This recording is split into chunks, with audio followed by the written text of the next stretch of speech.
Welcome back, everybody. I'm very excited to be starting this topic of grade 11 statistics with you. Today we start off with variance and standard deviation. Before we jump into today's topic, I think it's important to remember the context that we're working in. So statistics is an entire field all in itself. People spend their entire lives studying this topic and being statisticians. You go to university and you study statistics for at least 4 years, if not longer. So it's an entire branch of mathematics all in itself, and ideally we would spend a lot more time on it in high school, but really we just skim the surface of what's out there. Remember that statistics involves an entire process that we go through, which we call the data cycle. The data cycle starts with a question that we're trying to answer. So in this lesson, we'll follow an example in which we are trying to work out different net worths of major soccer clubs in the world. So we would collect information about that topic. We'd organize using tables or stem and leaf plots or frequency tables, various things you've learned in previous years. We then summarize and analyze. So this is where we spend a lot of time, is in number 4. Summarizing could be using measures of central tendency, like mean, median, mode. It could be measures of spread or dispersion, like range, interquartile range, and others, which we'll talk more about today. We then can represent our information graphically. So this is in anything from a bar graph, pie chart, histograms, box and whiskers, scatter plots, and lots of other options. Then using all of those summary statistics and graphs, we're going to interpret and try to answer our question, and then we're going to report to whoever is interested. So that might be our bosses at work, it might be the public if we're a journalist and we're trying to get some information out there. It could be anyone. Okay. So again, today we're focusing in this aspect number 4, summarize and analyze. And like I said before, summary statistics that you know about are mean, median, mode. Last year we did quartiles and percentiles. And you know how to do the range, the interquartile range, and the semi-interquartile range, but we'll talk about them again today. Our big topic today is variance and standard deviation, so we're adding another summary statistic to our toolbox. Today we're going to follow this example in which we look at the net worths of some of the most valuable soccer clubs in the world. Now notice how we read this table. We read this table in terms of billions of dollars. So that means that Arsenal is worth $1.9 billion. I don't even want to know what that is in rands. Barcelona, FC Barcelona, is worth $3.6 billion. Right, and on and on. So that's how we read the table. Who might be interested in this? Well, if you're the owner of a team, for example, and you're interested in selling, certainly you would want to know how much your team is worth. But you also might be interested to see how your team measures up against these other major Champions League teams. So let's summarize these data. Well, back to primary school, you know that summarizing, you're going to do mean, median, and mode. So let's start with those. Mean, median, mode. The mean is the sum of all the values. Remember that this symbol sigma, get my laser pointer, there it is. This symbol sigma is the Greek letter that represents the word sum. So I'm going to add together all the values and divide by the number of values. There are 10 teams. So dividing by 10, I get an average or a mean of $2.32 billion in net worth. The median, remember with the median that you need to put the values in ascending order. The median is the middlemost value. In this case, we have 10 values, so there's no exact middle. We have to take the average between the two middle points, and we get $2 billion as the median. And then lastly, so we call these measures of central tendency the mean, the median, which we've already done, and the mode we know is the one that occurs the most. So I can see that 1.4 occurs twice, so that has to be the mode. So we've worked out these measures of central tendency, and that's exactly what they are. The measures of central tendency are the values that tell us where the center tends to be. So where is the center of the data? These three values kind of tell us about the center of the data. But the problem is, if I didn't have the data to look at and I was only looking at these three values, I wouldn't really know much about the data itself. I know quite a bit about the center. The middle of the data is at 2, the average is at 2,3, but I don't know anything about the spread of the data. So that's the limitation of measures of central tendency. For example, now these are not the box and whiskers for this data, but these are two different box and whiskers showing the exact same median and the exact same mean, but in this first one, the data is much more narrowly spread, much closer together, than in this one. So you could have two different sets of data with different spreads, but that have the same measures of central tendency. Okay, so the limitation of mean, median, and mode is that it doesn't indicate spread. So that's where we bring in our measures of dispersion, or some people call this measures of spread. You guys know the range is the maximum minus the minimum. In this case, our range is $2.6 billion. The interquartile range, you know, is the upper quartile minus the lower quartile. In this case, that's 2.1. So notice that the interquartile range, or the middle 50% of the data, is quite similar to the total range. So the data is quite spread out. Then we also learned last year about semi-IQR. This isn't used quite as often, but basically we just take half, that's what semi means, half, of the interquartile range. So half of 2.1 gives me 1,05. All right, so 3 more values to add to our list. We've collected a lot of summary statistics already: mean, median, mode, range, IQR, semi-IQR. It helps to visualize these using a box and whisker plot. So remember, with the box and whisker plot, it displays the maximum, minimum, as well as the quartiles. So 1.4 was the lower quartile, the median was 2, and the upper quartile, 3.5. So the box and whisker helps us to see how the data is split up into 4 equal portions. Right, there's an equal number of values between 1.1 and 1.4, between 1.4 and 2, etc., etc. Right. What's not shown on the box and whisker is the mean, but we can add it in there, round about 2,32. We can add in our range and the IQR that we worked out. And now we have a visual for all of our summary statistics. But how does this help us? Say we are in the management team at Liverpool. Now Liverpool had a net worth of $1.4 billion, which, as we can see, is right on the lower quartile. So if you're someone looking at this graph, you might think, oh, we're not doing very good compared to the rest of the teams because we have a relatively low net worth. But it's a little bit unclear from the box and whisker, because remember, the box and whisker is only based really on the median. And all these positions, the quartiles, are based on the median. So they're affected if there are really low or really high values. Those affect the position of the quartiles. So if you're someone in the management team at Liverpool, you might wonder, what's actually normal here? Am I actually that far off from the others? All right. So wouldn't it be nice if there were another summary statistic to help us figure that out? Luckily for Liverpool, we have something called standard deviation.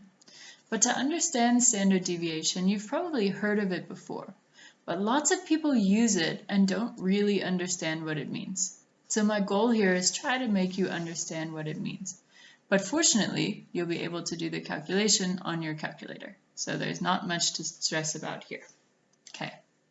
So if we were to graph this data, same thing, the net worth of the different football clubs on a bar graph. I'm going to add in a line representing the average or the mean net worth. So we said that was 2,32. And notice what this shows me. It shows me that not all the teams lie exactly on the mean. We know that, right? Some of them are below, like Arsenal is a little bit below the average net worth. Barcelona is quite a bit higher. Bayern Munich a little bit higher, Chelsea a little bit lower. So each of them has a certain deviation from the mean. And to try and work out what the standard deviation is, I could take an average of all these differences. Okay, so imagine this, what this means. If all these teams were relatively close to the mean, the standard deviation would be low, or the average deviation would be low. But if they were all really high, say these bars were really, really big and really, really small, then we'd have quite a large standard deviation, showing that there was a lot of noise, there was a lot of discrepancy in the data. Okay, so let's see how to calculate this.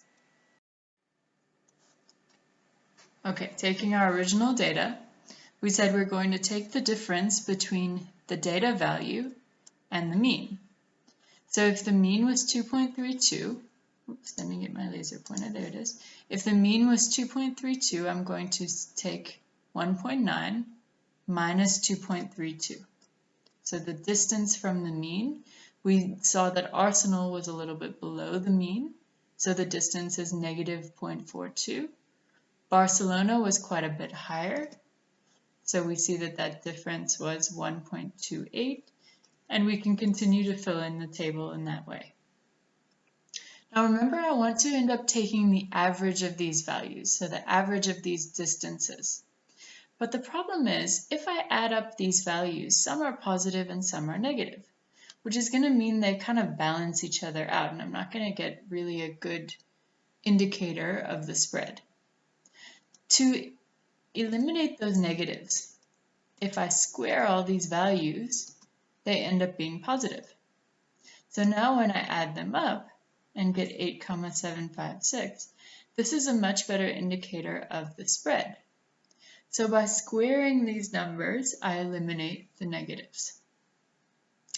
Now, just like any average, we need to take the sum, this number, and divide by my number of values, which is 10. We call that number, or the average of these differences, the variance. Okay, and the symbol that we use for variance is this funny squiggly thing, which is called a sigma in Greek. It's the lowercase sigma, all right? So sigma squared is the variance, and this is just the average of the distances of all the values from the mean. The standard deviation is just the square root of the variance. So the standard deviation, we use sigma, and we take the square root of the variance. And that's it. So the square root here, or the standard deviation, is 0.94 billion dollars, 940 million, which means that the average difference of the values from the mean is $940 million.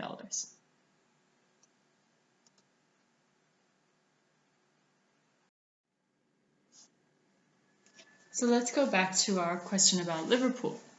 We saw that on our box and whisker plot, Liverpool was in the bottom half of the data, and they were spot on the first quartile, the lower quartile.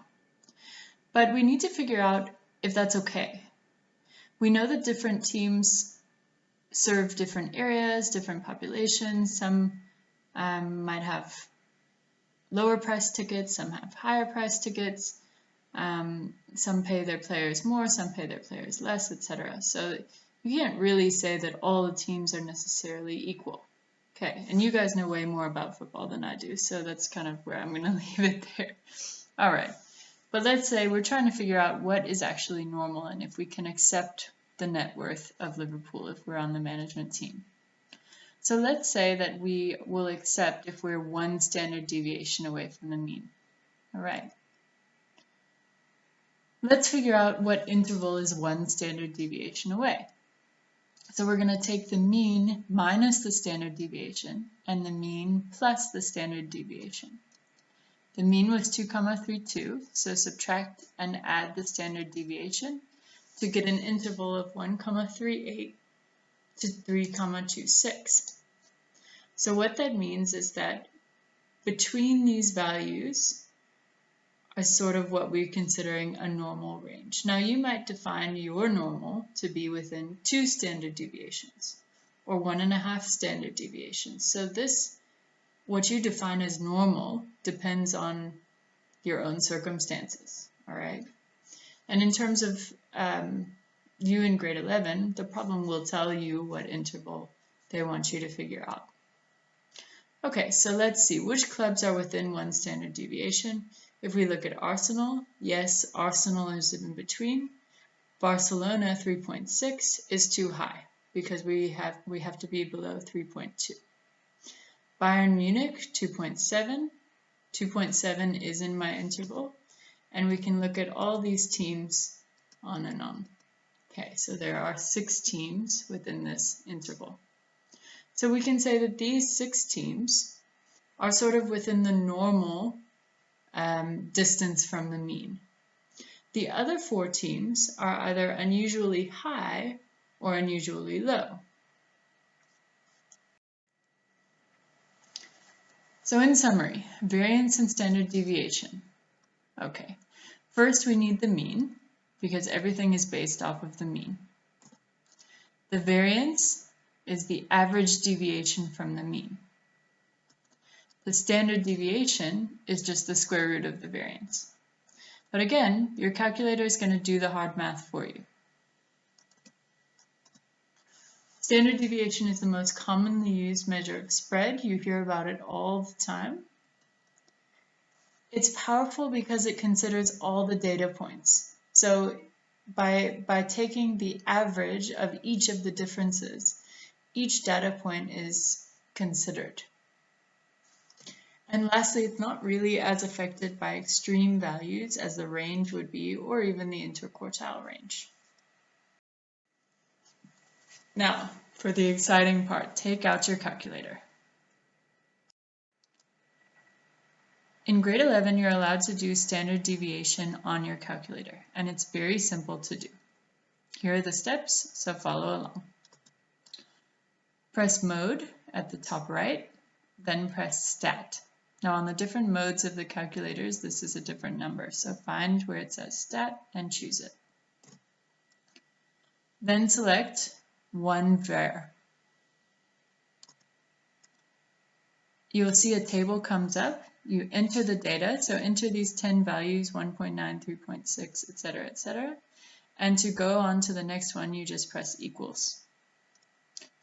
Once you've entered all the values, press AC. I know it's weird, but press it. Then do Shift and 1. You want to be pressing stat dist. So it's this Shift and 1. Within that, you're going to press 4 var again. And then you get a whole bunch of different options. If you press 1, it tells you the n value. So try do that and see if you get n equals 10. If you press 2, it tells you the mean. Press that one and see if you get x bar equals 2,32. And lastly, number 3 tells you the standard deviation. See if you get the same standard deviation, 0,94. If you didn't, maybe you left out a value in the table. Double check your values and make sure they all work out.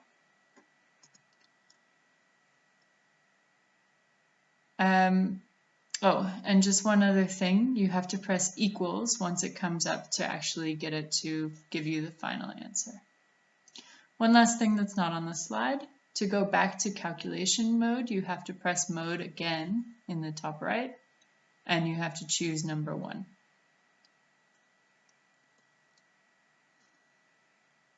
Did you get these values? I hope so. You can do your homework using your calculator from now on. Yay! So for homework, you're going to do exercise 1B through E. Those of you who are trying to improve your marks or trying to do some extra work, you're going to do F, H, and I. Enjoy it!